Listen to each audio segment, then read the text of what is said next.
I, Shilpa Bansal from Government High School, Guru Nanakpura, wish you a very pleasant good morning. In this video, we are going to discuss the model test paper, and I am pretty sure that it will be very beneficial to all of you. So let's start. बेटे ਤੁਹਾਨੂੰ paper ਦੇ ਵਿੱਚ 40 marks ਦਾ paper आना है term 1 ਦਾ ਇਹ model test paper है।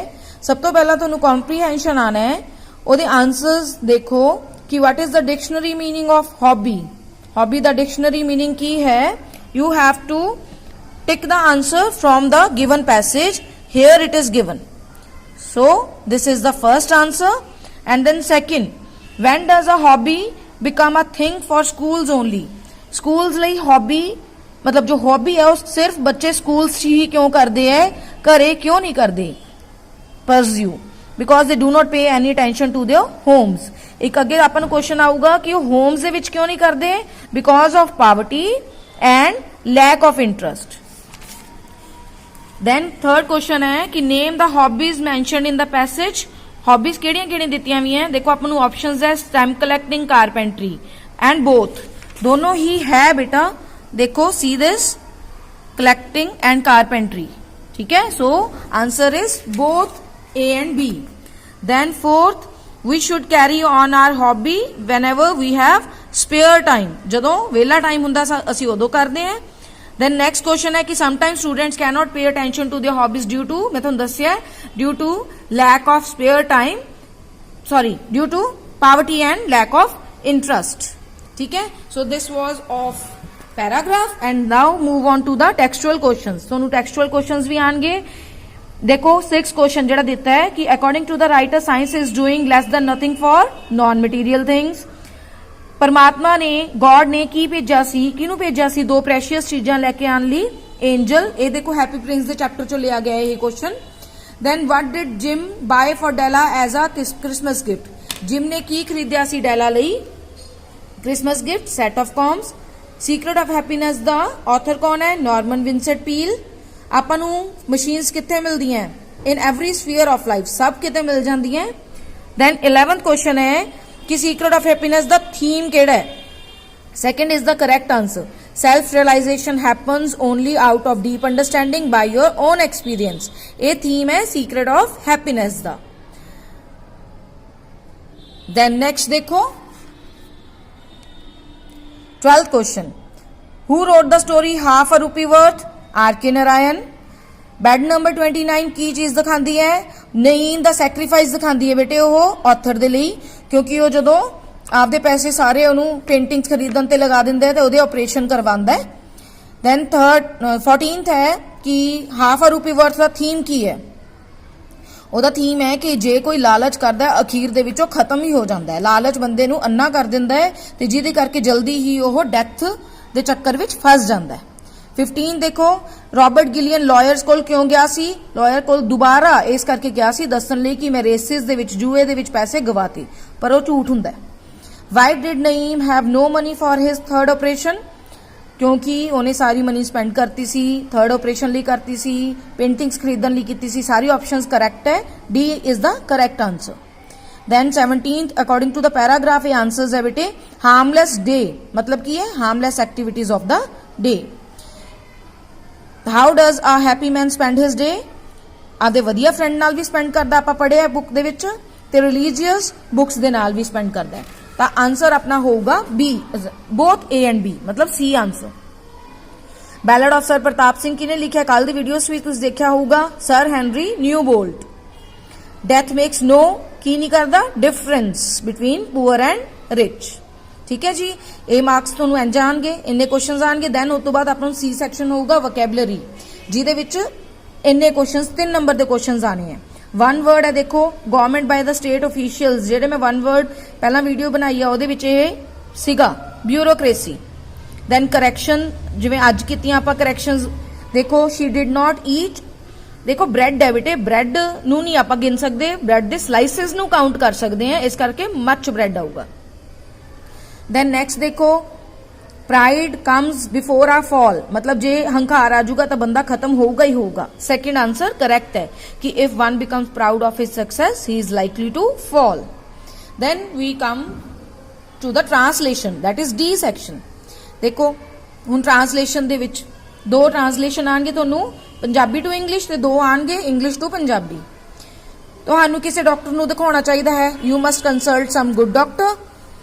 मैं कल अपने दोस्त के घर गया, जो चीज हो चुकी है ये सिंपल पास्ट है, सेकंड फॉर्म लगूगी I went to my friends house yesterday. Then देखो बेटे English to Punjabi, our earth belongs to the family of sun, धरती सौर मंडल नाल संबंध रखदी है।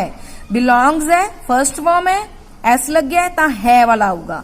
ते दूजी गल सिंपल प्रेजेंट है ये, ठीक है। देन देखो आई सोल्ड, सोल्ड ते देखो पहला तुसी वर्ब देख लिया करो केड़ी है, सेकंड वर्ब लगी हुई है, सेकंड फॉर्म ऑफ वर्ब, मतलब ये की है सिंपल पास्ट है। सिंपल पास्ट दे विच एक चीज होर देखो, जदों एंड हुंदा ना पंजाबी च जेड़ा एंड हुंदा है, दिता चुका गया होया, मतलब अपना माउथ ओपन हुंदा उत्थे, ठीक है। हुण तुसी इन्हां सारे सेंटेंसेस च देखो कित्थे कित्थे चीज तुहानूं लगदी है। I sold the watch to get the money to buy your combs, मैं तेरियां कंघियां खरीदण लई पैसिਆਂ ਦਾ इंतजाम करन लई वास्ते घड़ी वेच दित्ती। B is the correct answer. Then do as directed देखो बेटे ਜਿਹੜੇ ਤੁਹਾਨੂੰ 8 मार्क्स ਦੇ आने हैं। सब तो पहला डिटर्मिनर आएंगे, you will have to pay much money, he was struck by an arrow, vowel है। फिर प्रैपोजिशंस आएंगे दो, she is sick of your company. देखो प्रैपोजिशंस लर्न करने पैंदे है, मान लो सिक दे नाल ऑफ ही लगता है, सुपीरियर दे नाल टू ही लगता है, ठीक है। ये तुहानू लर्न करने होंगे, जिन्नी प्रैक्टिस करोगे प्रैपोजिशंस उन्ने जल्दी लर्न होंगे है। Then non finite, non finite मतलब जिवें आपां कहने कि टू फाइनाइट लगना है कि बेयर फाइनाइट लगना है। बेयर मतलब हुंदा है कि टू ना लगना, टू फाइनाइट इनफिनाइट का मतलब होंगे कि टू लगना, ठीक है। टू इनफिनिटिव जिन्हों कहते हैं। इत्थे की है, do you want to know my address, to know my address आऊगा, ठीक है। नैक्सट देखो कंपाउंड कंपलैक्स सेंटेंसिस है जिहड़े, you must work hard to get through, इनू ना सिंपल सेंटेंस नू आपां कंपाउंड बनाना है। कंपाउंड हुंदे आ वो सेंटेंसिस जिहड़े कि दो सेंटेंस होण ते उन्हां नू किसी वर्ड नाल जोड़िया होया होवे, ठीक है। जिवें देखो रजे इत्थे एंड लगाया गया, ठीक है।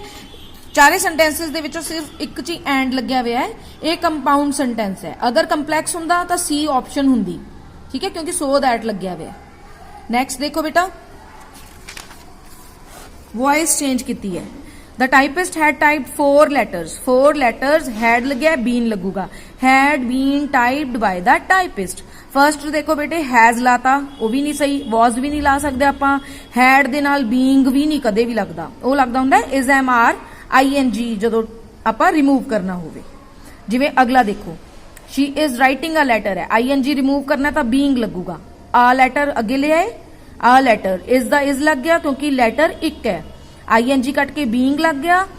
Right the third form, write wrote written, written third form है, फिर बाय लगता हुंदा है ते ਜਿਹੜਾ सब्जैक्ट है ऑब्जेक्ट बन जाता है सीता। तो ये आंसर कितने करैक्ट है, मतलब केड़ी ऑप्शन करैक्ट है, a letter is being written by Sita. Next है बेटे आपां नू नोटिस, देखो उन्होंने की क्वेश्चंस पाए है, पहला नीचे देखो 36 to 40 वाले देखो, पहला उन्हें 36 ते वो डैश करता। हुंदा की है रजे, ध्यान नाल सुन लो, जदों नोटिस हुंदा सब तो पहला जिथे वो नोटिस लगाया गया है, स्कूल है, कॉलेज है, कुछ भी है, ओदा नाम हुंदा है। देन NOTICE कैपिटल लेटर्स च लिखा हुंदा है। देन थर्ड ते हुंदा है जो नोटिस जिस बारे है, वो वाली हैडिंग हुंदी है, इहनूं हैडिंग बोलदे हैं, ठीक है। तुहानूं कई बार ये भी क्वेश्चन पूछ सकते हैं कि थर्ड ते की चीज दित्ती हुंदी, तुसीं कहोगे हैडिंग, या तुहानूं कह सकते हैं कि हैडिंग कित्थे हुंदा है, तुसीं कहोगे थर्ड ते, ठीक है।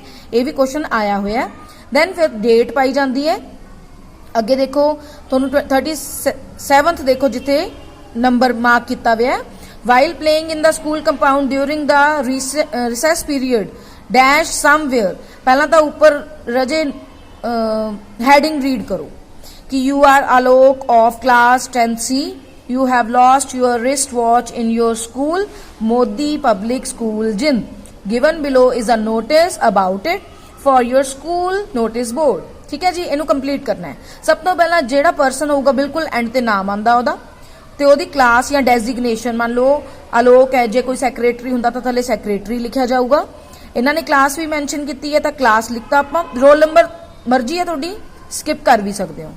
उस बाद स्कूल का नाम सब तो उपर, फिर NOTICE कैपिटल लैटर्स दे विच, फिर हैडिंग कि जिवें इत्थे रिस्ट वॉच गुम्मी है तो लॉस्ट लिखता, दैन डेट। ठीक है जी, ये सारी चीज़ां हाफ हाफ मार्क दी होंदियां बेटे, इन्हां च गलती नहीं करनी अगर तुसी आप इनू लिख दे नोटिस नू। दैन उस बाद while playing in the school compound during the recess period I dropped my watch, wrist watch, मेरी वॉच डिग पी। देखो फाउंड, अगर फाउंड वाला हुंदा तां फाउंड लांदे, इत्थे डिगी है तां ड्रॉप्ड वाला लाया है। देन 38th ते जाके देखो कि besides being valuable it has also dash for me, an लिखिया है ना। हुण देखो एन दे नाल तां वैसे भी इमोशनली वर्ड आ सकदा है, बाकी सारे की है कॉन्सोनेंट्स है, इमोशनल वाउल है, ई ए दी आवाज है। देन 39 देखो कि डैश टू रिटर्न इट, मतलब ऑब्वियसली जिन्हों मिलूगा वही रिटर्न करूगा।